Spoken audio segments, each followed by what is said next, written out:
So hi guys, आज आपण घेऊन आलेलो आहे आपला नेक्स्ट पार्ट, ज्यामध्ये मी तुम्हाला सांगणार आहे की हा पार्टमध्ये फुल मी स्टोरी सांगणार आहे. माझी बकबकी कायम चालूच असते आणि जसं की ही जशी आहे तो त्याला जास्ती बोलायला नाही आवडत, एकच पॉईंट बोलतो पण समोरच्याला लागण्यासारखा बोलतो तो. सो मला हे सांगायचं आहे की मी त्याला का निवडला माझा लाईफ पार्टनर म्हणून. 2022ची गोष्ट आहे. मी आजारी पडले होते आणि डॉक्टरांनी काही गोळ्या प्रिस्क्राईब केल्या आणि सो आम्ही आज ती गोळी घेतली आणि दुसऱ्या दिवशीपासून मला ते आपल्याला कसं चिकन पॉक्स गोवर उठतं अंगावरती तसं उठायला सुरुवात झालं. सुरुवात माझी थ्रोटपासून झाली. मला सुरुवातीला वाटलं तोंड आले, पण त्यानंतर ओठांपासून झाली. मला वाटलं तर तोंड आले, नंतर घसा पूर्ण माझा तिथं व्हायरल इन्फेक्शनने भरला. त्यानंतर माझं पूर्ण बॉडीवरती ते उठायला सुरुवात झाली. सो मला कळत नव्हतं मला काय होतं आणि काय म्हणजे माहीत नव्हतं मला काय चालू आहे ते. आणि मग मी ह्याला भेटले. सो ह्याचं असं होतं की चला आपण डॉक्टरांकडे जाऊ. मग आम्ही डॉक्टरांकडे गेलो. डॉक्टरांकडे आम्ही गेल्यानंतर त्यावेळी डॉक्टरांनी ह्याला विचारलं की तुम्ही कोण आहेत त्याचे. मग ह्यांनी सांगितलं की असं असं फ्रेंड आहे म्हणून. मग त्यांनी सांगितलं की हे जे आहे हे नॉर्मल नाही आहे, हे वेगळं काहीतरी झालं ह्यांना म्हणून. आणि मग असं सांगितल्यानंतर मग त्यांनी मला असं डिटेलमध्ये नाही सांगितलं, पण त्यांना मला सांगितलं की डॉक्टर लवकरात लवकर होईल, बरी होशील, पण ॲडमिट करावं लागेल असं तसं. आणि दुपारपर्यंत माझी पूर्ण बॉडी इतकी भरली की जे मला जखम झाली होती त्याच्यामध्ये पाणी धरलं त्या जखमीने आणि पूर्ण असं जळाल्यासारखं झाला. पूर्ण फेस, पूर्ण होल बॉडीवरती अशी एक जागा नव्हती की जिथं मला ते रिॲक्शन उठलेली नव्हती. आणि त्यावेळी म्हणजे मला पूर्ण असं झालं होतं की बस. मग अशा कंडिशनमध्ये मग मला ॲडमिट केलं गेलं हॉस्पिटलमध्ये. 2 दवाखान्यात फिरलो दिवसभर आम्ही. हा होता आमचा दादा होता, असं होते. आणि आम्ही फिरलो 2-3 दवाखान्यांमध्ये. सगळेजण सांगत होते की यांना लवकरात लवकर ॲडमिट करा. आणि मग मला हॉस्पिटलाइज केलं गेलं. त्यानंतर हॉस्पिटलाइज गेल्यानंतर मग ते IV ड्रिप्स आणि स्टेरॉइड्स वगैरे सोडून सगळं चालू झालं होतं. आणि लिटरली सांगायची गोष्ट म्हणजे माझा चेहरा बघायचा सुद्धा लायकीचा नव्हता. म्हणजे मलाच माझी असं भीती वाटत होती आरशात बघितल्यावरती. इतकं फोटो टाकशील ना त्यात? हो, मी फोटो दाखवेन तुम्हाला, व्हिडिओमध्ये दिसून जाईल. सो मलाच माझी भीती वाटायची. पण मला एवढं माहिती आहे की ह्या परिस्थितीमध्ये ना ह्यानी मला इतकी जाग दिली की तो मला एकच सांगत होता की तुला काहीही होऊ दे, कुठल्या पण डॉक्टरकडे न्यावं लागू दे, प्लास्टिक सर्जरी करेन पण मी तुला बरा करेन. आणि मला माहीत नाही, मला एवढा हा ओव्हर कॉन्फिडन्स होता ना की मला काही पण नाही होणार. आणि भलेही मला झालं तर हा आहे, मला कुठं तर नेऊन बरं करेन, आणीन, मला नवीन चेहरा मिळेल, हे मी माझ्या बॅक ऑफ द माइंडमध्ये कुठं तर चालू ठेवलेलं. सो जे काही गोष्टी होत्या त्याला माझं शरीर व्यवस्थित रिस्पॉन्ड करत होतं औषधांना ते. आणि त्यामुळं माझं क्लिअर जे काय होतं रिॲक्शन्स ते व्यवस्थित क्लिअर होत गेल्या. आणि लिटरली त्यावेळी ज्यावेळी मला रिॲक्शन झाली, म्हणजे त्याला स्टीवन जॉन्सन सिंड्रोम म्हणतात, जो की मे बी 100मध्ये 10% लोकांना होतो.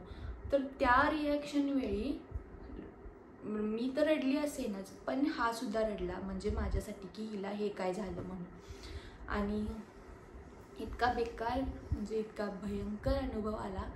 मग त्यावेळी माझ्या फॅमिलीने पण बघितलं की आपली मुलगी जर ह्या अवस्थेत आहे आणि एखादा मुलगा येऊन जर तिला तिथं येऊन सांगतोय की तू काही काळजी करू नकोस, मी शेवटपर्यंत आहे. आणि त्यामध्ये हाईट म्हणजे हा मला तिथं म्हणाला होता की आत्तासुद्धा मी तुझ्यासोबत इथं लग्न लावून घ्यायला तयार आहे, मला काही वाटत नाही. आणि मग ते मला जे कोण लोक यायचे भेटायला ते मला सहानुभूती द्यायचे, अरे असं झालं तसं झालं.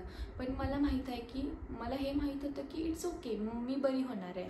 आणि मी भलेही नाही बरी झाली तरी हा मला कुठं तर नेऊन काय तर करेलच, त्यामुळे मी बरी होणार. मी एवढं म्हणजे डिपेंडंट असं असतं ना की आपण आयुष्यात कुठेतरी फसलो तर एक आधाराची गरज असते. आणि मला ह्याने इतका मोठा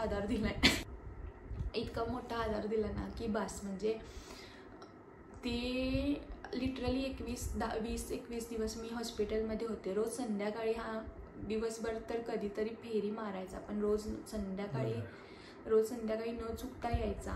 माझे सगळे क्रेविंग्स, मला खाता येत नव्हतं, मला काही हे करता येत नव्हतं. त्याच्यामध्ये पण स्पेशल ज्यूस बनवून आणा, आईस्क्रीम्स आणा, मग सगळं म्हणजे मेडिसिन आणायला लागल्या तर तो जायचा. म्हणजे कुठल्याच गोष्टीत तो कुठं कमी पडून दिला नाही त्याने स्वतःला. आणि सो माझ्या मनामध्ये असं आलं की आपण ह्या अशा व्यक्तीला लग्न करायसाठी नाही म्हणतोय, सो मग हा नाही तर असा कोण मिळणार आहे आपल्याला. हा विचार माझ्या मनात आला की म्हणजे हा नाही मिळाला तर मला असं वाटलं की भले म्हणजे मी इतकी सेल्फिश आहे ना, मी हा पण विचार केला, भले आज मी नाही ह्याच्या संग लग्न केलं, उद्या दुसरं कुणीतरी केलं तर त्याला त्या व्यक्तीसोबत बघून मला किती त्रास होईल. मग मी फायनली ह्या डिसिजनपर्यंत पोहोचले. बस झाला आता की ह्या अवस्थेत जर एखादा व्यक्ती आपल्याला स्वीकारायला तयार आहे ना, तर ह्याच्याशिवाय दुसरं मला नाही वाटत कोण माझ्यासाठी बनलं असेल. आणि मे बी ही माझ्या स्वामींचीच इच्छा असेल की त्यांनी मला म्हणजे ह्याला भेटवलं. आणि फायनली नाही म्हणत मी लिटरली 10 वर्ष काढलेत याला नाही म्हणत. पण जो का हा इन्सिडेंट झाला आहे आमच्या आयुष्यामध्ये, त्यामध्ये म्हणजे मी जिथं मी डिमोटिवेटेड झाले आफ्टर कॉलेज, तिथं त्यांनी मला मेंटली सपोर्ट केला.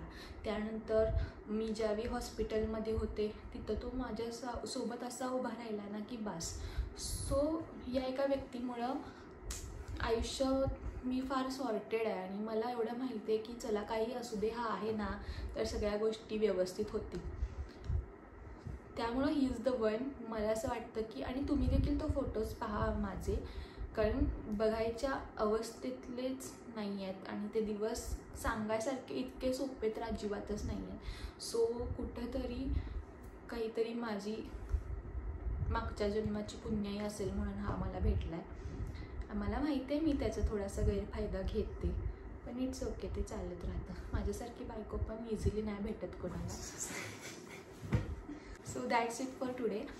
हा होता आमच्या स्टोरीचा सेकंड पार्ट. कारण 10 वर्ष नाही म्हटलेली मुलगी एका इन्सिडेंट नंतर मला आता कळते की मी चुकले 10 वर्ष न म्हणून. मी बरोबर व्यक्तीला निवडलंय ना. सो हा होता आपला सेकंड पार्ट. तर आपला नेक्स्ट पार्ट पाहण्यासाठी नक्की स्टे ट्यून राहा आणि आमच्या चॅनलला लाईक, सबस्क्राईब करा, शेअर करा.